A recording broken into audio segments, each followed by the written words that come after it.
সমুদ্র সৈকত বলতে আমরা যা বুঝি তা হলো সমুদ্রের পাশের ভূমি। অন্যভাবে বলা যায়, যেখানে ভূমি এবং সমুদ্র মিলিত হয়েছে সেই স্থানকে সমুদ্র সৈকত বলা হয়। আরও বিস্তরভাবে বলতে গেলে সৈকত হলো জলাশয়ের পাশে অবস্থিত একটি ভূমিরূপ, যা আলগা কণা দ্বারা গঠিত।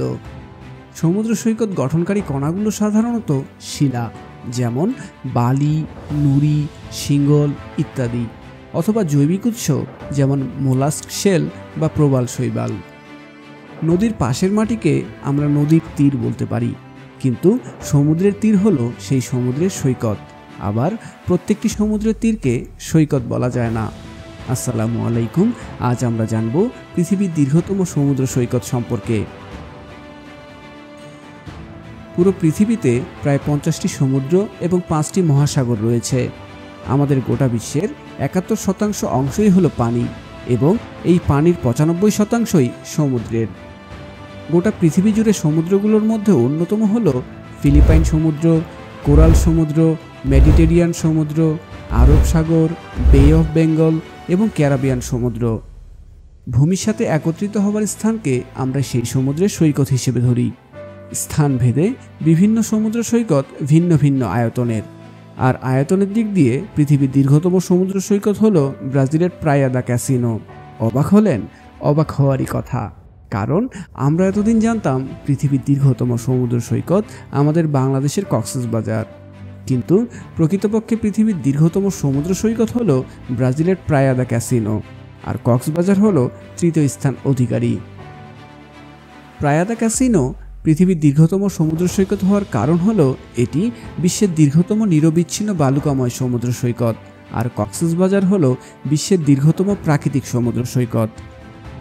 প্রায়া দা ক্যাসিনো ব্রাজিল উপকূলের দক্ষিণতম প্রান্তে অবস্থিত।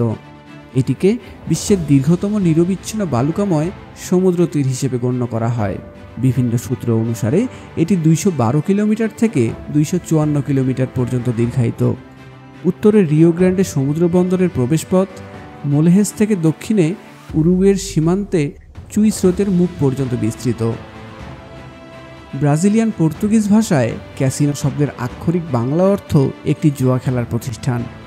ঐতিহাসিকভাবে পর্যটকরা সমুদ্র সৈকতে অবস্থিত বিলাসবহুল হোটেলগুলিতে জুয়া খেলত, এবং পোকার, ক্র্যাপস এবং ব্ল্যাকজ্যাকের মতো বিভিন্ন খেলার সুযোগ পাওয়ায় সৈকতটির নাম করা হয়েছে ক্যাসিনো বিচ। 1890 সালে ব্রাজিলের প্রাচীনতম সর্বাধিক জনপ্রিয় পাবলিক সৈকত হিসেবে পরিচিতি পায় প্রায়া দা ক্যাসিনো। এই অঞ্চলটি পর্যটন কেন্দ্র হিসেবে গড়ে তোলার জন্য সাবারবান ম্যাঙ্গুয়েরা কোম্পানি দ্বারা বিকশিত হয়েছিল। কোম্পানির পরিচালক অ্যান্তোনিও ক্যান্ডিডো সেকুইরা এবং তার বিনিয়োগকারীরা রাজ্য সরকারের সহায়তায় জমি এবং সৈকতের এলাকা অধিগ্রহণ করে, এবং 1890 সালের 26শে জানুয়ারি একটি পর্যটন কমপ্লেক্স প্রতিষ্ঠা করেন। সময়ের সাথে সাথে এই পর্যটন কেন্দ্রটি খুব জনপ্রিয় হয়ে ওঠে। বড় বড় কোম্পানিগুলো এতে বিনিয়োগ করতে আগ্রহী হয়।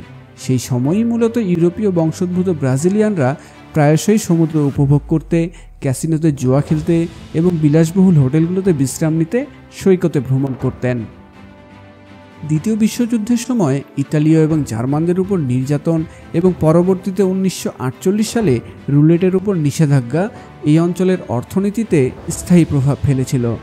তবে আধুনিক সময়ে প্রায়া দা ক্যাসিনো অঞ্চল স্থানীয় জনপ্রিয়তার পুনরুত্থান প্রত্যক্ষ করছে। প্রায়া দা ক্যাসিনো 1994 সালে গিনিস ওয়ার্ল্ড রেকর্ডস দ্বারা বিশ্বের দীর্ঘতম সমুদ্র সৈকত হিসেবে স্বীকৃতি পায়। প্রতি বছর প্রায় 1.5 কোটি পর্যটক প্রায়া দা ক্যাসিনোতে ঘুরতে যান। গ্রীষ্মকালে, বিশেষ করে ডিসেম্বর থেকে জানুয়ারি পর্যন্ত এই স্থানে পর্যটকের সংখ্যা অনেক বৃদ্ধি পায়। পর্যটকদের সাঁতার কাটা এবং সার্ফিং সহ বিভিন্ন কার্যকলাপে অংশগ্রহণ করতে দেখা যায়। এই সৈকত বিশ্বের সর্বাধিক সংখ্যক সিলের আবাসস্থল। আপনাদের অসংখ্য ধন্যবাদ এতক্ষণ আমাদের সাথে থাকবার জন্য। এরকম আরও ভিডিও পেতে আমাদের চ্যানেলে সাবস্ক্রাইব করুন এবং বেল আইকনটি চেপে দিন। ভালো থাকুন, সুস্থ থাকুন। আল্লাহ হাফেজ।